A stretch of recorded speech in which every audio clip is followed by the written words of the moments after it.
Sebuah ledakan mengguncang kota suci Qom, Iran. 7 orang luka-luka, 4 unit hunian rusak parah. Namun yang lebih mengejutkan, Iran dengan cepat menyebut ini hanya kebocoran gas. Bukan serangan, bukan sabotase, bukan aksi militer. Tapi, apakah benar hanya itu? Simak sampai akhir karena kita akan mengungkap fakta di balik ledakan misterius di jantung Iran. Senin 14 Juli 2025 dini hari, sebuah ledakan keras mengguncang kompleks permukiman di area Pardisan, kota Qom, salah satu kota religius dan strategis di Iran. Menurut laporan resmi, 7 orang mengalami luka-luka dan 4 unit apartemen rusak parah. Namun pihak berwenang dengan cepat menyatakan ini bukan serangan militer.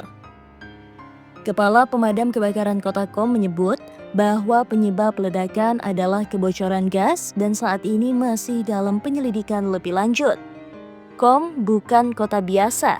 Selain sebagai pusat keagamaan utama Syiah di Iran, kota ini juga menjadi lokasi banyak pusat pendidikan elit, markas intelijen, dan bahkan fasilitas militer tersembunyi. Itu sebabnya banyak yang meragukan bahwa ledakan ini hanyalah kecelakaan domestik biasa. Apalagi belum genap sebulan sejak gencatan senjata antara Iran dan Israel yang sebelumnya bertempur habis-habisan dalam perang udara selama 12 hari. Perang Iran-Israel pada Juni 2025 adalah salah satu yang paling mematikan sepanjang sejarah konflik Timur Tengah. Israel melancarkan serangan udara ke 3 fasilitas nuklir Iran, Natanz, Fordo, dan Isfahan. Amerika Serikat ikut terlibat meluncurkan bom-bom penghancur bangkar. Iran membalas dengan ratusan rudal dan drone menyerang wilayah Israel hingga menewaskan 28 warga di Tel Aviv dan sekitarnya. Korban di pihak Iran jauh lebih besar, 1.060 jiwa tewas, termasuk ilmuwan nuklir dan perwira militer senior. Perang akhirnya dihentikan pada 24 Juni lewat mediasi Amerika Serikat. Namun, sejak saat itu, serangkaian ledakan misterius mulai terjadi di wilayah Iran. Ledakan di Qom bukan satu-satunya. Beberapa minggu terakhir, sejumlah ledakan kecil terjadi di berbagai lokasi sensitif di Iran. Namun, otoritas Iran belum pernah menuduh Israel secara langsung. Pertanyaannya, apakah Iran sedang menutupi fakta untuk menjaga stabilitas internal? Atau Israel kini menggunakan strategi perang senyap dan tidak mengklaim serangan secara terbuka? Sumber dari kantor berita Fars menyatakan, jika ada serangan nyata, sirine dan alarm akan langsung berbunyi.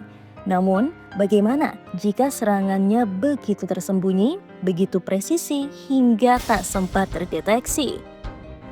Beberapa analis percaya ledakan seperti ini mungkin bukan hanya kecelakaan. Bisa jadi operasi sabotase dalam negeri seperti yang sering dilakukan Mossad di masa lalu. Kesalahan penanganan bahan peledak karena beberapa lokasi permukiman dekat dengan depot militer kecil. Atau bahkan eksperimen drone atau rudal domestik yang gagal. Di sisi lain, ada juga kemungkinan bahwa Iran sengaja meredam informasi agar tidak memicu eskalasi baru dengan Israel. Gencatan senjata belum tentu damai sejati, karena di balik permukaan yang tenang, konflik bisa terus berlangsung dalam bentuk perang intelijen dan sabotase tersembunyi. Ledakan di Qom hanya satu dari banyak teka-teki yang belum terjawab pasca perang Iran-Israel. Apakah benar ini cuma kebocoran gas atau bagian dari perang senyap yang kini masuk ke fase baru? Yang jelas, perang hari ini tak selalu diumumkan. Kadang cukup ledakan kecil untuk memberi pesan besar.